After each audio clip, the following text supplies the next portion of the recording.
yo no recuerdo situaciones que hayan destemplado tanto el ánimo, pero aún así estamos obligados, no sé si estamos obligados, yo me siento obligado a pensar esta cuestión, esto que ocurrió, porque no es muy frecuente que una desaparición forzada en la cual está incluido el Estado, aparezca el cuerpo de la víctima 4 días antes de las elecciones.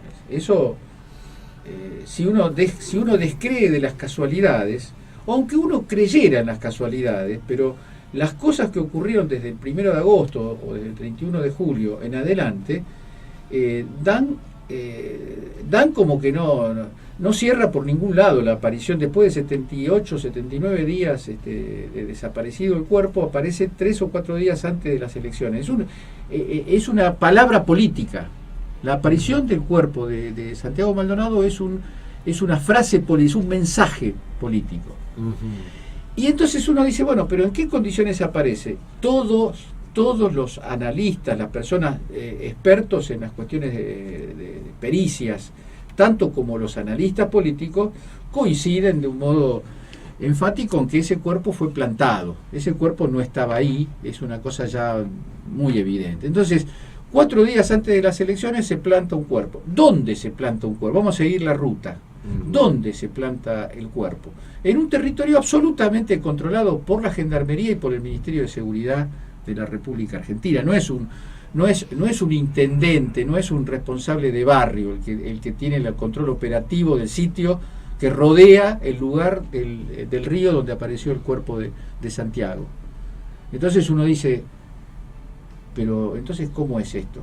¿Quién, cómo y por qué hace esto? Porque en principio la presencia de la constancia de la muerte de Santiago Maldonado, todo indica que es una perturbación en una elección que el gobierno pensaba que estaba ganando fácil. Entonces, yo no quiero entrar en el flujo de versiones, de rumores, de espectacularización, de especulaciones sobre lo que pasó, cuáles fueron las causas de esta cuestión. Todo el mundo parece tener una verdad, porque en los medios de comunicación mantener el rating, y hoy día este tema da rating, obliga a decir cosas, tratar de decir cosas innovadoras, cosas sorpresivas, cosas impactantes, pero sacando el chisme, la fuente de que en algún servicio me dijeron esto o lo otro. Es evidente que se rompió un pacto, es evidente que hay un pacto que en algún lugar se rompió, y se rompió en un momento muy neurálgico de la política.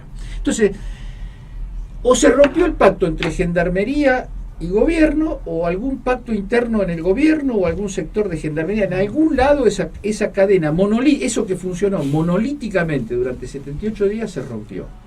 Y a mí, uno dice, ¿por qué se rompió? Que tampoco uno sabe fácilmente por qué se rompió, salvo que atienda a alguno de los múltiples chismes que andan dando vueltas. Pero políticamente, tranquilamente se puede analizar que la ruptura de ese pacto de silencio tiene que ver con el viraje que pegó el tratamiento judicial del problema. De un juez que estaba empeñado en no hacer justicia, empeñado en ocultar, empeñado en proteger a la Gendarmería, perdiendo, dicho sea de paso, muchos días en lo que hubiera podido ser una investigación eficaz de la cuestión.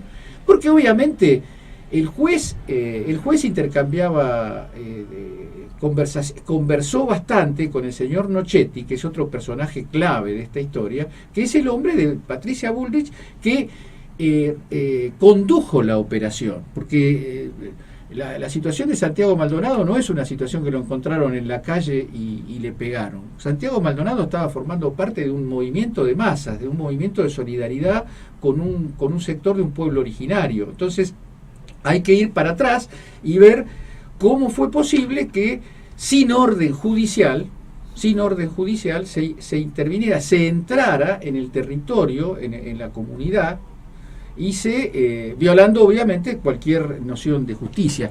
En el medio hay una cosa que está documentada, que está en las palabras, en la voz de Nochetti, que es la cuestión de la flagrancia.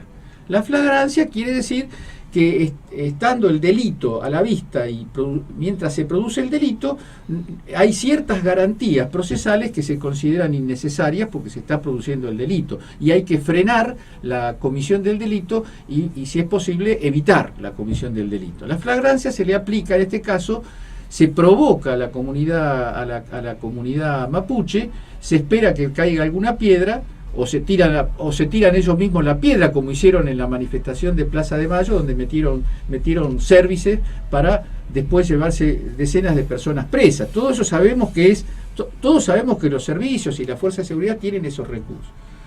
Entonces, el nuevo juez Lleral produce una serie de gestos, como el convocar la familia, como volver a llamar a algunos testigos claves, como respetar las reglas de juego de la relación con los testigos, como ir a fondo o pretender ir a fondo en el descubrimiento de la verdad, y eso ya iba generando un inevitable rumbo hacia una situación donde la gendarmería no iba a poder ser más encubierta.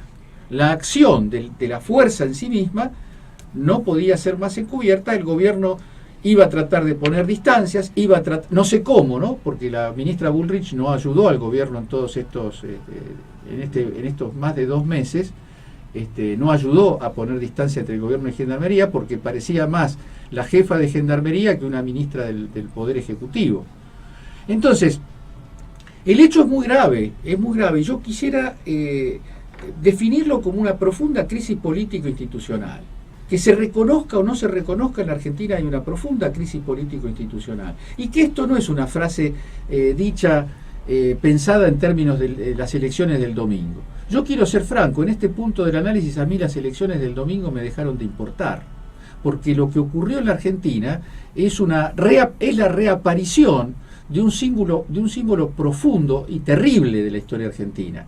Y en el cuerpo de un joven, de un muchacho de 28 años, que es más o menos el promedio de edad de los 30.000 que desaparecieron en la época de la dictadura. Entonces, frente a eso, ponerse a especular cómo va a pesar, como está haciendo de paso el gobierno. El gobierno, la primera medida que toma el gobierno es hacer encuestar a 1.200 personas para ver qué efecto va a tener esto en la... O sea, la preocupación político-institucional consiste en cómo le va a ir al PRO y a Cambiemos el domingo. Es una cosa... Hay una cadena de sucesos bochornosos que yo quiero afirmarme mucho en esto. Esto no termina el domingo. Pase lo que pase el domingo, la crisis político-institucional queda. ¿Y por qué queda? ¿Por qué queda? Porque la idea de que esto es un accidente, es un exceso, es algo que nadie previó, que no podía preverse, es una cosa que puede ocurrir en cualquier momento y en cualquier lugar, como un poco deslizó también la lamentable ministra Bullrich. Eso no es así. La historia de esto empezó el día que Patricia Bullrich asumió el Ministerio de Seguridad y le dijo a la población que iba a armar un protocolo para evitar la ocupación de la calle y la interrupción de las rutas. Ese protocolo, que nunca se conoció en sus detalles, está claro que si necesitas un protocolo después de muchos años, después de 12 años, donde las protestas en la calle no fueron reprimidas, no se judicializó ni criminalizó la protesta. Hubo sí policías provinciales que pegaron, no voy a crear una situación idílica en los años de los gobiernos de Néstor y Cristina, pero como Estado Nacional, la doctrina del Estado Nacional era que los conflictos sociales se resuelven con la política y no con la policía y no con la gendarmería. Dicho sea de paso, la Gendarmería ha sido ensuciada por la práctica de la ministra Patricia Bullrich y del gobierno en general, porque la Gendarmería funcionó en los últimos años con un alto grado de capacidad de despliegue y de despliegue pacífico. En muchos casos reemplazó bien a la policía en circunstancias en las que la policía solía tener dificultades para adaptarse al protocolo de resolución pacífica de los conflictos, porque la policía que todavía hoy tenemos, tiene el antecedente de la policía de la dictadura militar, ¿no? Que se reestructuró el concepto de policía en esos años, y volver para atrás un proceso de esos no es ni 10 ni 20, son a veces muchas décadas que hay que hacer para reestructurar. Pero quiero ser claro en esto. En mi opinión, la responsabilidad por la muerte de Santiago Maldonado, la responsabilidad política, no estoy hablando, no estoy acusando, no estoy haciendo una denuncia judicial, la responsabilidad política es la de una concepción de la relación entre el Estado y el conflicto social.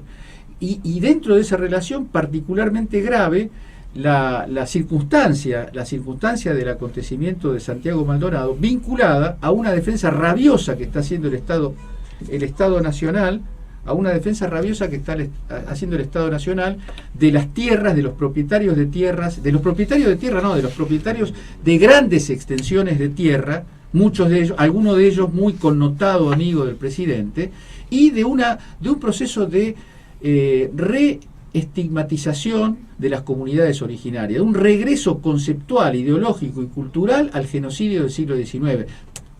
Eso está en todo el mensaje, toda la lengua que habla este gobierno es una lengua de violencia contra el conflicto social, discriminación, persecución de lo diferente y como eslabón último de esa cadena, la construcción de un enemigo interno. Ya de eso hablamos el otro día y esto vuelve a ratificar, porque si uno ve hacia dónde se desliza hoy el supuesto periodismo, vamos a seguir llamándolo periodismo para que se entienda, se orienta a embarrar la cancha con una orientación muy definida, que es poner la culpa del lado de las organizaciones de la comunidad aborigen, en este caso mapuche. Es decir, un lenguaje de violencia, una estrategia de violencia, un protocolo hecho para que no se pueda protestar, porque la protesta como la imagina Patricia Bullrich no es como protesta el pueblo argentino. El pueblo argentino protesta como lo vemos lo vemos todas las semanas en las fábricas que cierran, en los conflictos por las tarifas, en los conflictos por la tierra. El mensaje es inequívoco y que el portador de ese mensaje sea un chico de 28 años, que además no es mapuche, sino que es era un joven militante solidario con una causa por la cual se comprometió, creo que tiene una connotación que sería un profundo error, un lamentable error del gobierno y de todos los argentinos creer que el resultado del domingo puede abrir o cerrar la válvula de una crisis institucional que ojalá se resuelva como tiene que resolverse, que es con el castigo de los responsables de la muerte. Y cuando digo los responsables, no digo el último orejón del tarro, estoy diciendo los ideólogos de la represión, los que llevaron las cosas a un terreno donde era inevitable, y sigue siendo inevitable, que cuando se toman ese tipo de decisiones exista un gran peligro para la vida de las personas. En este caso, dicho todo esto, no puedo dejar de manifestar que me angustia estar analizando un acontecimiento como que yo pensé que había sido desterrado de la práctica de nuestro país. Sí, lamentablemente no, decía, los ideólogos de la represión y los del encubrimiento. Sí. Y los del encubrimiento. Sí. Vos fíjate que cuando hablabas de Patricia Bullrich y las fuerzas de seguridad, Patricia Bullrich cuando dice no voy a tirar un gendarme por la ventana, dice, muy claramente lo dice. Sí, lo necesitamos, lo necesitamos. Porque los necesito. Sí. O sea que, bueno, lo necesito. Esa lectura se puede hacer. Esa necesidad es por esta concepción que estamos diciendo, porque vos precisás dramáticamente de los gendarmes y tu política es esa.